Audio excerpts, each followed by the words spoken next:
Hi, good morning, good afternoon, good evening. Jeremy Marquez here, your real estate cold call coach. Yes, I said cold call coach, not a real estate coach. I'm your real estate cold call coach of Power Prospecting by jmarqeting. And as most of you know, and if you don't know, I help realtors and realtors assistants with their cold calling, taking a cold lead to a hot appointment for you guys to convert into new clients. And things are going good with the program. Got about half a dozen agents that I'm working with. Most of you guys that have been following me for a little while have met Tommy Quinn before. Tommy Quinn is with Coldwell Banker in the North Bay area of California. Tommy found me a few months back from my live cold calling sessions, and we started working together one-on-one a couple of months ago, and he's made a lot of strides and a lot of improvements from a year ago when he first got into the business, from not even making calls and avoiding making calls to calling on a daily basis. And really, I can see that he's enjoying it. He's getting results, which what I mean is he's setting appointments, he's creating leads, he's taking listings. He has active listings right now from his cold calling, where a few months ago he wouldn't go nowhere near the phone to be able to create some business. Now, when I talk to him, I can tell that he can't go without it. He really enjoys what he's doing now because he sees the value in it. Tommy, how's everything going, man? Good to see you. Good to see you. Thanks, Jeremy. Everything's going pretty good. It's busy, which is good. We just got another active listing in Forestville, which took me 17 calls to get. Wow. Okay.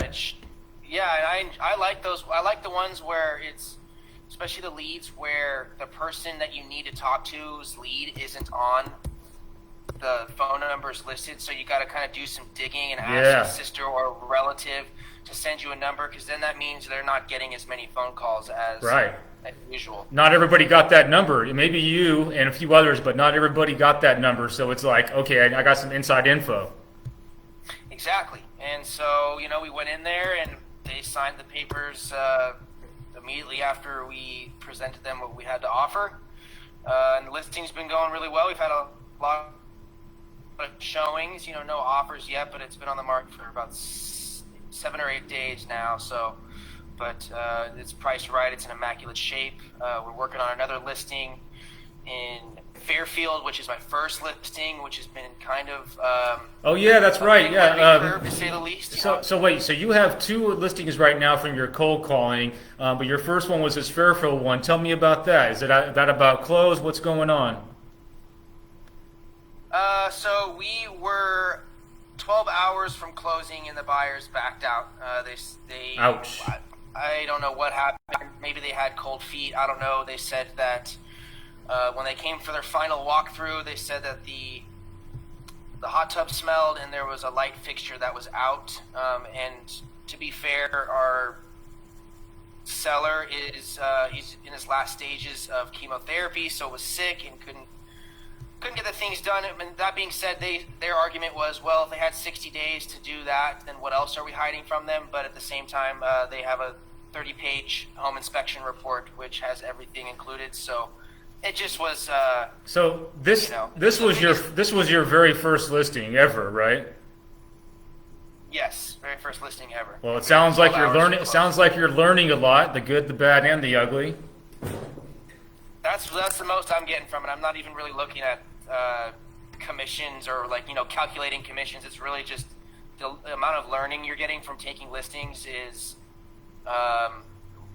invaluable. It's something you take on for future deals, future transactions. Even when you're just having conversations with people about real estate in day-to-day life, it makes you more confident because you know that you're in the middle of actually doing something and having a transaction in the works. So yeah, and I scored another one in Santa Rosa. It's kind of like, it's a business up front, residential out back.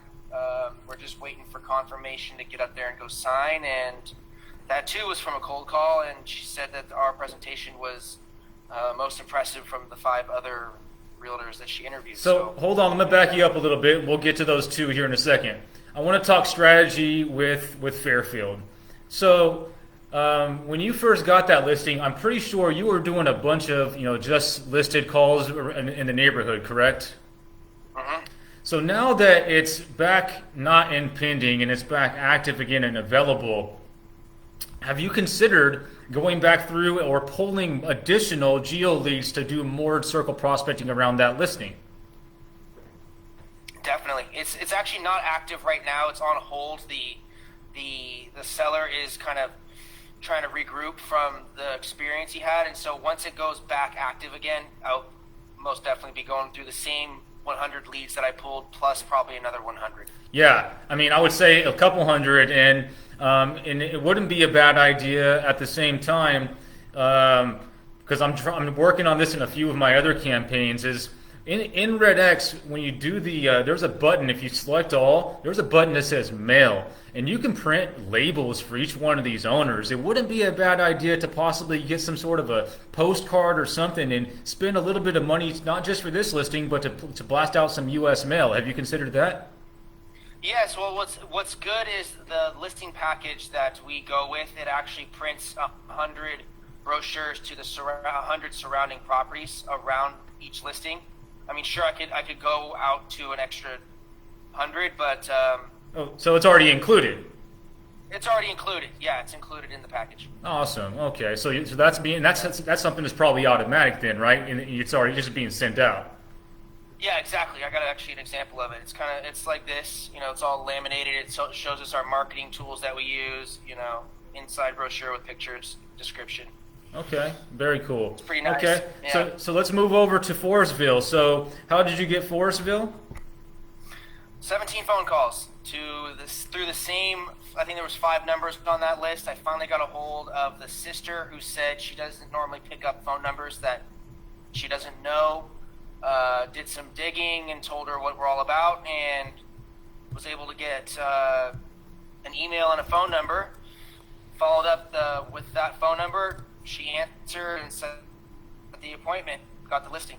Okay, so after 17 calls, you got a hold of a family member that gave you the correct number, right? Yeah, yeah. That was a probably about a 2-week process of just keep calling it back and keep calling it back until someone answers. So when you're doing that, what in your mind keeps you going to call these guys 15, 20, 30 times, before you're able to get a hold of them? Until they answer the phone and tell me that they're not interested or that it's the wrong number or to stop calling them, I continue to call. Okay, so that's Because that's the best I can do as a real estate agent. We can't do open houses, we can't do, plus door knocking. In my opinion, in these times we're living in, is a waste of time. When you have Red X, you can pull geo leads and cover 5 times the amount of ground. I just, it's the only way to get a hold of people. So why not just keep calling them until someone answers, especially when it's a good listing. Okay. And no, I completely agree. I just want you to share with the people that are watching so they can get an idea of, see, we don't just call these, because I call every day too, like we're not just calling these expireds, these FISBOs, we're not just calling them the first day they come out. We're calling them until we get a hold of them, or until they tell us to go away, or until they've listed. We want to just keep calling. And the fact is, Tommy has a listing right now because he called somebody 17 times, and on that 17th, 18th call, he finally got somebody, then got to the right person, talked to the owner, set the appointment, went out, ended up getting the listing, and all through multiple attempts and not giving up. He kept pushing, is what it comes down to. That's awesome. And then tell me about the third one's that kennel one, right? It's a business and a home. No, that was a one we went and had a listing presentation there.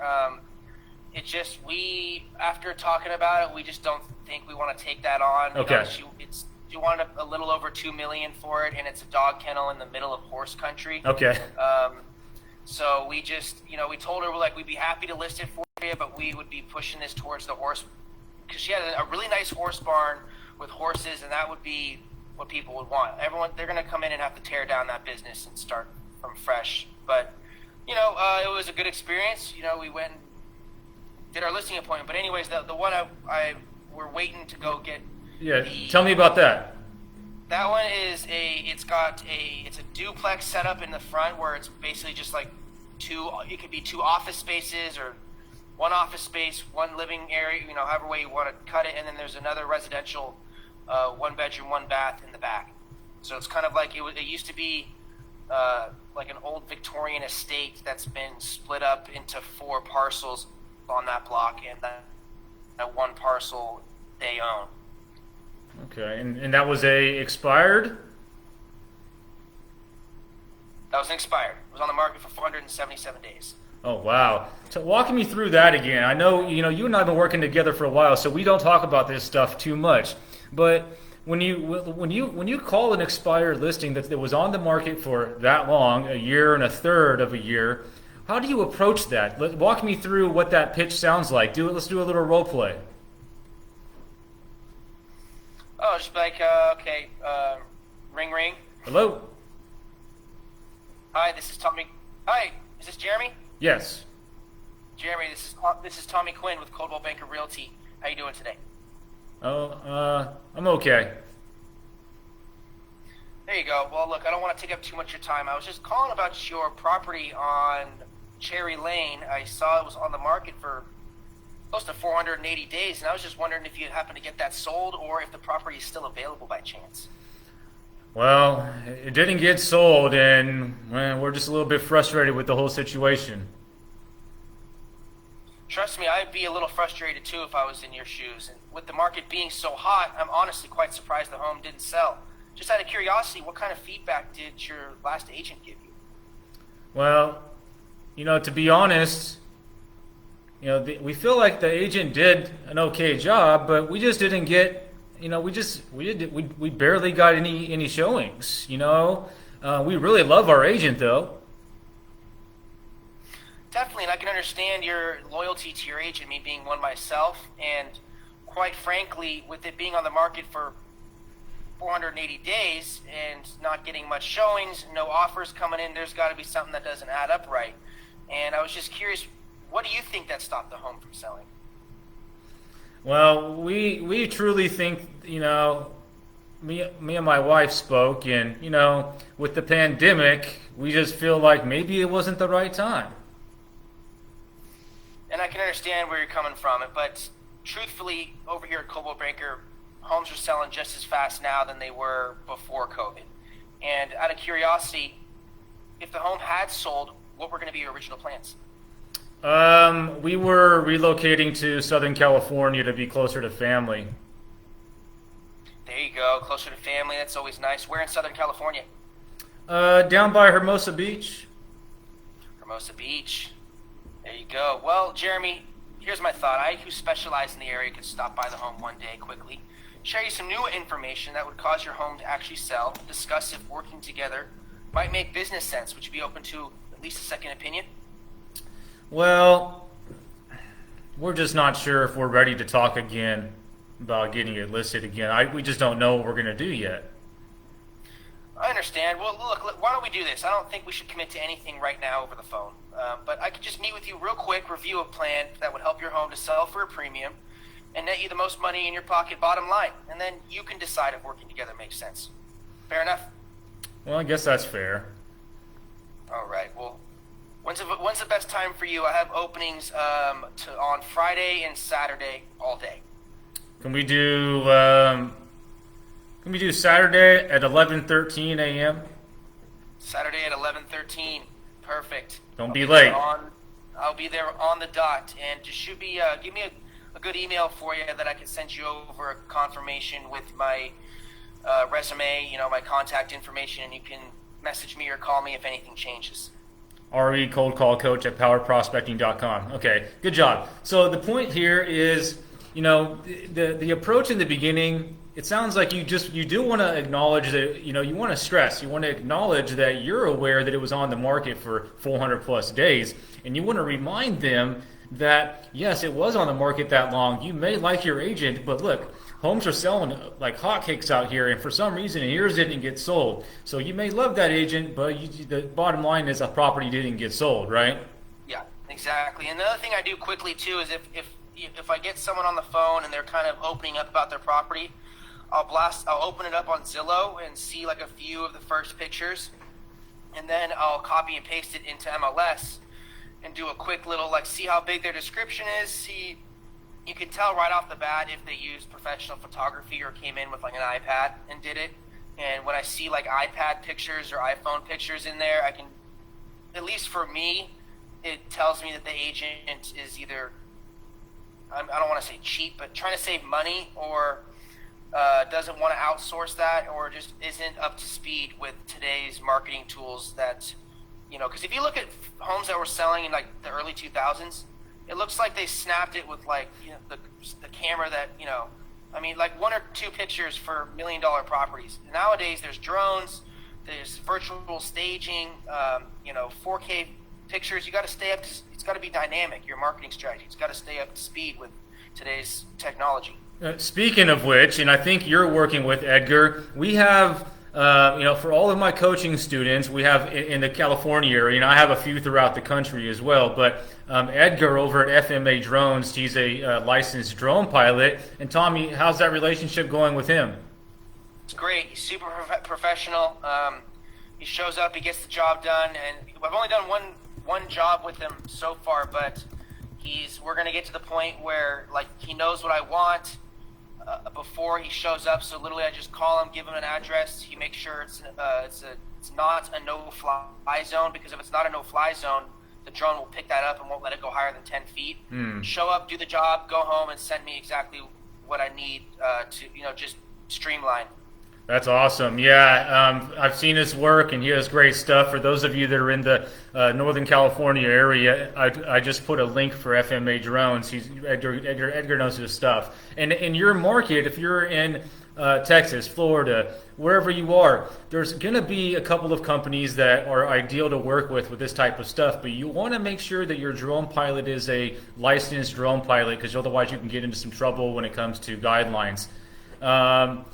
So let's see here. Why don't we do this? Why don't we try to listen to that call, and we can just kind of break it down. How's that? Perfect. All right. Let me see if I can find it here. Tommy had while I'm looking for this, why don't you set the call up? It's Bernadette, you said, right? I can't. Let's see. Is it Poplar? Okay. Why don't you set the call up and tell us about it before I start playing it? Oh, yeah, okay. So it was an expired that popped up in RedX, but it said it listed in April 27th, 2017, and expired January 26, 21, and was on the market for 45 days. So I had wrong information, and he clearly acknowledged that, and I acknowledged it, but was able to turn it around and, keep him in the loop, because it's a great property. It's in a good neighborhood. I've looked it up. It's worth probably in the high 6s now than it was in 2017, which was in the mid 5s where it was listed at. And he said, he'd be, they're going to, anyways, you'll hear it in the call, but I was able to walk away with an email and, put him in the drip campaign, wrote him a thank you card, threw my business card in there. And, awesome. Let's play it, and then we can talk about it more. That's awesome, Tommy. And the whole idea is to have a lot of those type of calls and build that pipeline up, and then eventually, as time goes on, they're gonna come through. It will happen. It's inevitable. Yeah. Let's go ahead and play this call. Hello, this is Charlie. Charlie. Tommy, can you hear it? Okay. Yes. Okay. Cool. Let's go ahead and play. It's Tommy Quinn with Coldwell Banker Realty. How you doing today? I'm fine. How you doing? Oh, I'm doing okay. Tommy, you got that opening down, man. You can tell you're using that a lot, and a lot of repetition. You really got it down. So good stuff. Thank you. The first 10 seconds is the most important part of the call. It's going to make or break it. First impression is everything. You got to give that confidence to the phone and give them a reason to want to continue talking to you. Yep. Hey, we're finally getting a little sliver of sun after that crazy night of rain last night. How about you? Yes, that's true here too. Also, that's right. There you go. Well, I don't want to take up too much of your time. I was just quickly calling about your property on Poplar Avenue. I was wondering if you ended up getting it sold, or if the property is still available by chance. Actually, it's neither. We took it off the market 4 years ago because we were not able to sell it for the right price then. So we turned it into a rental. Okay. And we decided that we're going to move back into it when I retire in a few years. So it's no longer available for sale. Gotcha. It says here that it was on the market for 45 days, and the expire date was on January 26, 2021. So I want to pause this because you just started calling old expireds, right? Yes. And so I think that's what this is, something you imported, because I'm looking at it and it says list date April 17, 2017. Yep. I have an older expired script that I'm going to share with you. You may have seen it as well. But you've been used to calling these brand new expired, so it's a little bit different approach. This guy was okay with it. But it's kind of a little bit different approach. It's like, did you ever end up getting that sold? And it's just more like, do you still own it? That type of a call, you know? Yeah. Send me that over when you get a chance. Oh, yeah, it will. And you're just used to calling these new ones. And what that means is you just got to slow down and look at it and make sure that you know what you're talking. I mean, this guy didn't care. He was cool. But some people are going to be like, what the heck are you talking about, you know? Yep, exactly. All right. Nah, that's not right. We offered it for sale in the spring of 2017. 17. Yeah, I see that. I don't know. How far back did you pull expireds? A couple years? Yeah. No, that's awesome. But this is from 2017. That's awesome. I mean, the more data Honestly, you have, the better. I don't think this one came from old expireds. It was on my new expireds list yesterday morning before I pulled the old expireds. That's interesting. Because it says in the data.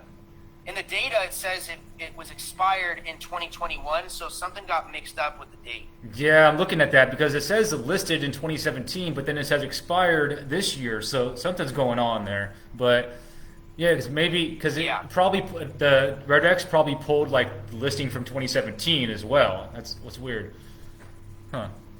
Yep, exactly, and somehow. Okay. Yeah, so there's no way you could have known. Yeah, I get it, because one date says the 26th, 2 days ago, and then another date says April 27th, 2017. So, yeah. Yep. That could be confusing for the caller, for the agent. I get it. Okay.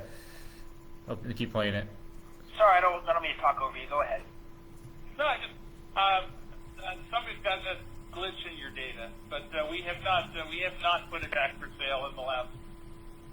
Well, it's not been quite 4 years. It's been about 3 years and 9 months. But yeah, we offered it for sale for around 45 days in that, and I want to say it was I don't know, April or May of 2017. I don't remember. Yeah, you're right. There is a little glitch in my system. It did. Yeah, I see here it was listed for the 17th, and then it was on for 45 days. It didn't expire of this year. This is yeah. I apologize for the glitch on my end.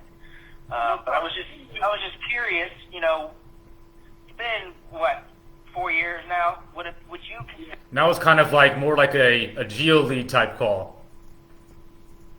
Yeah, right. Exactly. It's more like a farming call, because it's been so long. It's more like, and that's how some of these when you start getting the old expires, that's kind of how they're going to go. It's kind of like, well, with the market being so hot, is there anything we can do to help you type call? Yeah. Consider an offer on the property if it made business sense and you got the money that you needed to walk away from the deal happy. Apologize for the glitch on my So end. you asked, I rewound it. You asked him if you can get the right price, would he accept an offer? And that's that's good. That's great. So let's listen to what he says.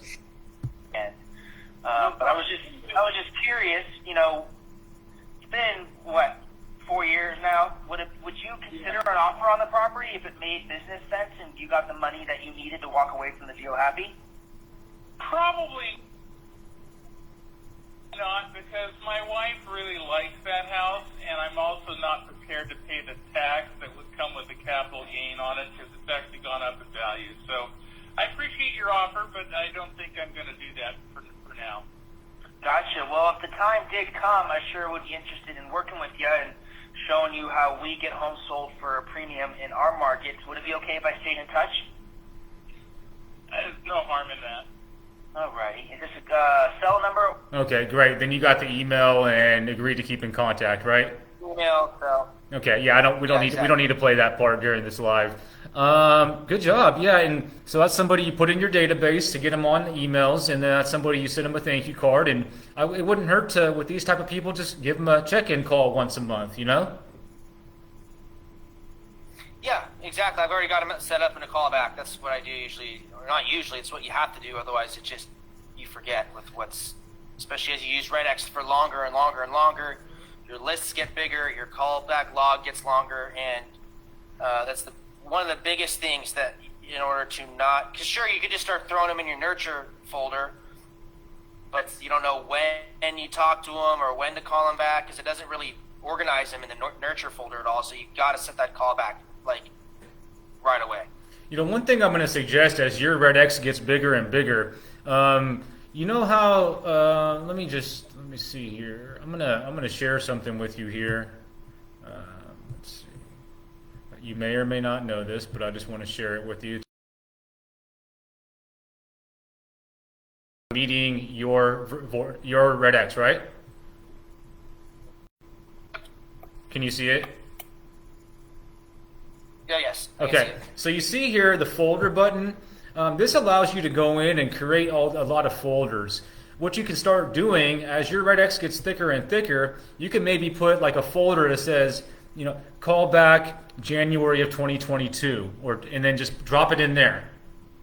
If they're not something like that to organize, you can create folders here, and with these folders, like the nurture one, the takeoff, the geo lead nurtures, you can have all sorts of folders in there and just start dropping leads in there, and then every now and then you just go back to that folder. I saw another RedX that the guy had been using for a couple of years, and he had all sorts of folders in there, and it really just kind of threw some light bulbs off. So consider maybe doing something like that to organize yourself within RedX.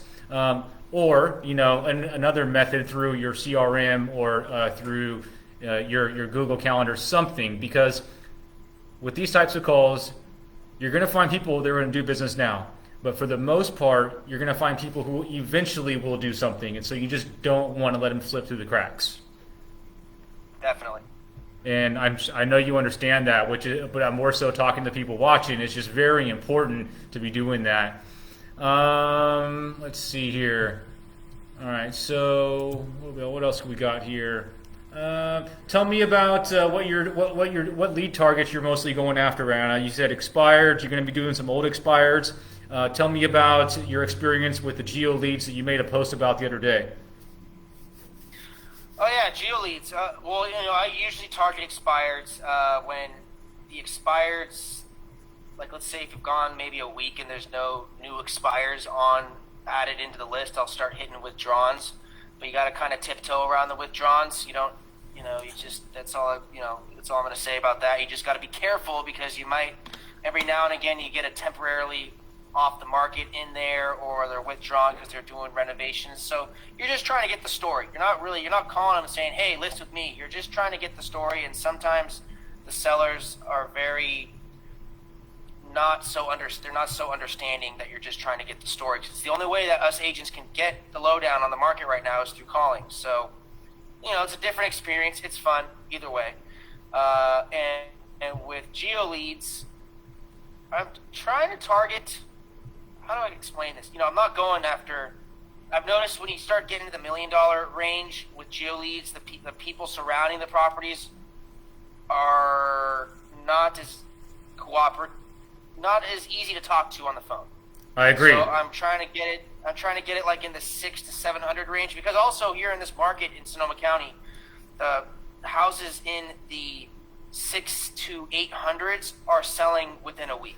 Tommy, so I'm figuring that's a sweet spot for you. And yes, everybody wants those $1 million listings, but for geo prospecting in your market, 600,000 to 900,000 is perfect. Yeah, that's the sweet spot right now. I mean, we just put an offer on a house that I thought we were going to be maybe one of 4 offers, and I just got an email while we're on this live, and there is 14 offers on the table. So, wow. Dude, I'm trying to get clients of mine into a house, and man, it has been tough. But you know what? I am learning a lot. So, it's not all about, especially to new agents out there that think you're going to just make a killing just because you get your license. You got a rude awakening coming where you've got to go get the business, and then eventually the business comes back through referrals and continuing to cold call. Stay away from the Facebook ads and the Instagram ads. That's what I did, and it does not work, and you waste a bunch of money doing it. Well, here's the thing. Even if you generate leads that way, you still got to pick up the phone and call them at some point. Exactly. You know? And so what, you're spending $40 on a lead on Facebook, and you'll get maybe 5 likes on it and 2 comments, and most of the time it's from like a family member going, "Yay, hooray, Tommy, you're a realtor now."